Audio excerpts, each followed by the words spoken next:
Chaque lundi, dans le dernier quart d'heure de Smart Bourse, nous avons rendez-vous avec notre correspondant américain, Pierre-Yves Dugas, pour notre quart d'heure américain hebdomadaire. Bonsoir Pierre-Yves, merci beaucoup d'être avec nous en visioconférence pour bien revenir sur quelques-uns des événements clés de l'actualité américaine. L'actualité sociale est très importante en ce moment aux États-Unis, Pierre-Yves.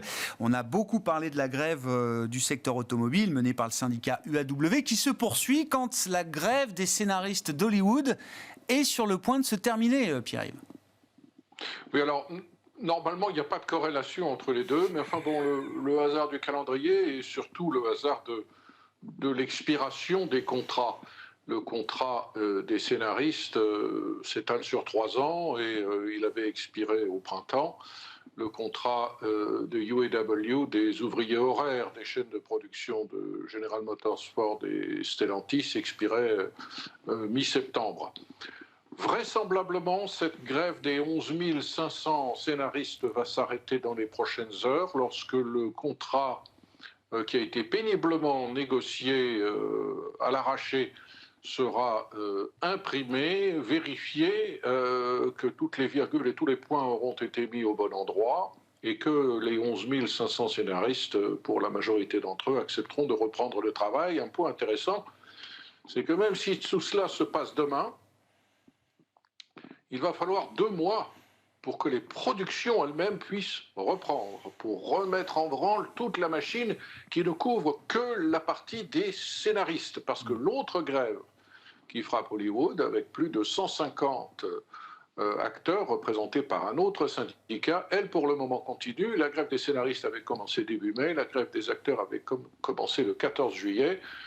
On suppose que la fin probable de la grève des scénaristes va accélérer les négociations et probablement permettre de mettre un terme dans quelques semaines à la grève des acteurs. Mais attention, les scénaristes, ça représentait en gros 5% des coûts de main-d'œuvre. Pour les acteurs, c'est beaucoup plus. Et il va falloir maintenant que tous les moguls de Hollywood se concentrent sur des négociations qui sont beaucoup plus délicates. Alors, cela dit, on ne sait pas ce qu'il y a dans cet accord arraché par The Writers Guild of America. On en saura probablement plus dans les prochaines heures. Il y avait 3 grands sujets qui dominaient la négociation. Le premier était l'intéressement au profit. Les scénaristes voulaient pouvoir profiter davantage. C'est ce que l'on appelle en anglais des residuals, c'est-à-dire de l'argent qui est gagné par les studios lorsque les séries ou les films qu'ils ont écrits ont beaucoup de succès, sont syndiqués et se vendent partout dans le monde. Pour ça, cela supposait qu'on puisse mesurer également, en particulier sur les plateformes Internet, l'audience et la popularité de ces films et de ces séries. L'autre sujet était de s'assurer qu'un grand volume de scénaristes puisse être employé du début jusqu'à la fin de la production et même au-delà pour la post-production. Et enfin, il y a toute la question du traitement de l'intelligence artificielle. Les scénaristes ne veulent pas qu'on prenne leur valeur ajoutée, qu'on la mette dans des machines programmées informatiquement merveilleuses et qui, grâce à l'intelligence artificielle, nous refont des séries miraculeuses. Alors ça, c'est plutôt des bonnes nouvelles du côté de Hollywood, encore que si l'on regarde la manière dont Wall Street réagit aujourd'hui, le cours de Warner Discovery recule, celui de Paramount recule, celui de Disney, c'est pas très brillant, Netflix non plus. On sent très bien qu'on attend, comme on dirait en anglais, que la deuxième chaussure tombe, à savoir que l'on voit un petit peu ce qui se passe avec la grève des acteurs. Bon, voilà pour les mouvements sociaux qui ont animé Hollywood depuis des mois maintenant. Hein. Ça a dû commencer avant l'été, si je dis pas de bêtises. 146 jours de grève. 146 jours de grève. On suivra ça, évidemment. Et puis, on continuera de suivre la grève automobile. S'il y a un mot à dire sur la situation entre le syndicat et les 3 grands de Détroit en ce début de semaine, qu'est-ce qu'on peut dire, Pierre-Yves ? Je dirais, moi, j'ai vu 2 choses depuis quelques jours. Ford a l'air de s'en tirer un petit peu mieux pour le moment, puisque l'extension de la grève n'a frappé aucun des sites de Ford. Ford n'est frappé que sur un seul site, le site original de la production des Ford Broncos, tandis que maintenant, il y a 38 sites en grève. Et sur ces 38, il y a essentiellement maintenant du General Motors et du Stellantis. La deuxième chose qui me frappe, c'est la politisation de ce conflit. Joe Biden va aller serrer la main des grévistes sur le piquet de grève demain. Et Donald Trump va faire un grand discours à Détroit mercredi. Et je pense que Joe Biden a été obligé d'y aller parce que Trump avait annoncé qu'il allait se présenter et il ne voulait pas que Trump profite de ce conflit pour faire sa publicité. C'est délicat pour un président des États-Unis de prendre fait et cause pour des grévistes parce que UAW n'est pas forcément, encore que les sondages pour le moment disent que la grève est populaire, n'est pas forcément l'organisation qui est universellement admirée pour la majorité des Américains qui, ne l'oublions pas, ne font pas partie d'un syndicat. Pierre-Yves, est-ce que vous savez combien est-ce que vous avez écrit de papiers sur les government shutdowns aux États-Unis depuis le début de votre carrière? J'ai l'impression que vous êtes bien parti pour pouvoir ressortir les papiers sur le shutdown américain qui est au coin de la rue. Là, on nous dit, ça y est, en fin de semaine, attention, ce sera un nouveau shutdown sans doute pour l'administration Biden. C'est peut-être le premier pour l'administration Biden d'ailleurs. Oui, c'est le premier. On en a eu depuis 1976, on en a eu 10. J'en ai pas vécu 10 depuis 1976 parce que j'étais pas encore arrivé à Washington en 1976. Mais le shutdown record, je m'en souviens très bien, c'était celui de décembre 2018 et de janvier 2019, 35 jours. Alors moi, on me regarde de travers dans de multiples circonstances, mais en particulier en période de shutdown, très égoïstement, de manière tout à fait irresponsable et antisociale, disons-le.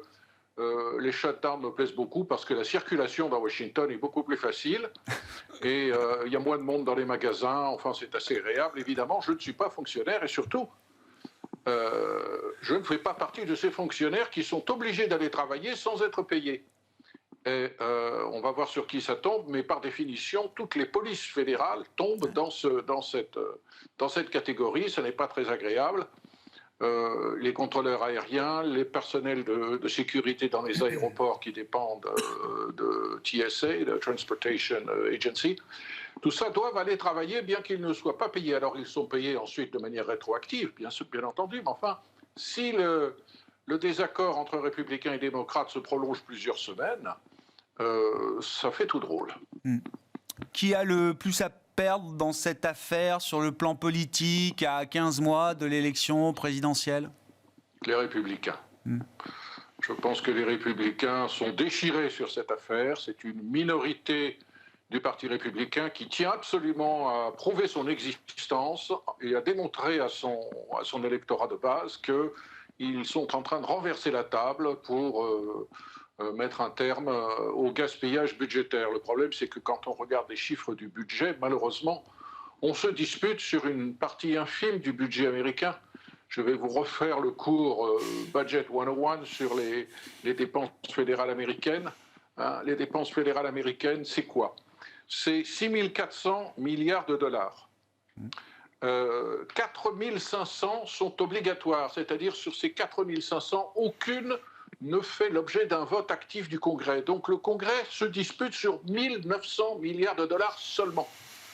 Je rappelle qu'en ce moment, le déficit budgétaire américain, il est de 1 500 milliards de dollars. Vous voyez que si on veut vraiment éliminer le déficit, il faudrait supprimer le gouvernement américain. Ça n'est pas possible. Les slogans électoraux, c'est bien joli, mais quand on voit la réalité des chiffres, en particulier l'envolée des taux d'intérêt et leur effet sur la charge de la dette, c'est 700 milliards de dollars maintenant. Annuel, la charge de la dette pour les États-Unis, c'est à peu près le budget du Pentagone, vous vous rendez compte? Donc les Républicains ont tout à perdre, ils se ridiculisent par leur déchirement, ils se ridiculisent par leur incapacité à accepter une solution à cette affaire qui soit une solution bipartite. Ils ne veulent que des votes républicains pour résoudre le problème, sans faire appel à des centristes et démocrates. Et ils se ridiculisent parce que la frange de la droite, soutenue activement par Donald Trump, qui lui veut absolument pratiquer la politique du pire, veulent un shutdown pour montrer qu'ils existent. Et donc, ça pourrait être une affaire réglée assez rapidement, selon vous, Pierre-Yves? Ouais. On sort la boule de cristal. Au moins une dizaine de jours. Ah, au moins une dizaine de jours. Non, mais parce que parmi les répercussions, alors on va avoir tous les excellents papiers, des répercussions effectivement d'un government shutdown sur différents types d'activités aux États-Unis. Une des activités, nous, qui nous intéresse, c'est la compilation et la publication des données statistiques que regarde la Réserve fédérale américaine, qui est plus que jamais dépendante à ces données statistiques. Alors déjà que la Fed navigue dans le brouillard, ils vont être dans le brouillard complet si le Bureau of Labor Statistics, qui dépend du département du travail, et les statistiques qui nous sortent du département du commerce ne sont plus publiées à partir de la semaine prochaine. Et semble-t-il, ce sera le cas. Juste un point important sur le shutdown. Tous les shutdowns ne sont pas les mêmes. Il n'y a pas de budget aux États-Unis, il y a 12 lois de finances. Si certaines de ces 12 sont financées, à ce moment-là, les agences concernées par ces financements ne sont pas frappées par le shutdown. Si aucune des agences fédérales n'est financée par aucune loi parce qu'aucune n'a pu être adoptée, alors là, on a le gros shutdown et ça serait catastrophique. Mais on peut imaginer, par exemple, que le département du commerce ou le département du travail puissent avoir à la dernière minute leur budget voté avant samedi prochain et que ces agences puissent tourner et nous produire les chiffres que nous aimons tant. On suivra ça avec vous, Pierre-Yves. Merci beaucoup d'être avec nous chaque lundi pour ce quart d'heure américain dans Smart Bourse. Pierre-Yves Dugas, notre correspondant américain qui nous accompagne donc à 17h45 si vous nous regardez en direct à la télévision via vos box ou en live sur Bismart TV et bien sûr à consommer sans modération en replay à travers notre plateforme bismart.fr ou en podcast sur l'ensemble de vos plateformes préférées. Voilà pour cette édition de Smart Bourse ce soir. On se retrouve demain à partir de 17h en direct sur Bismart.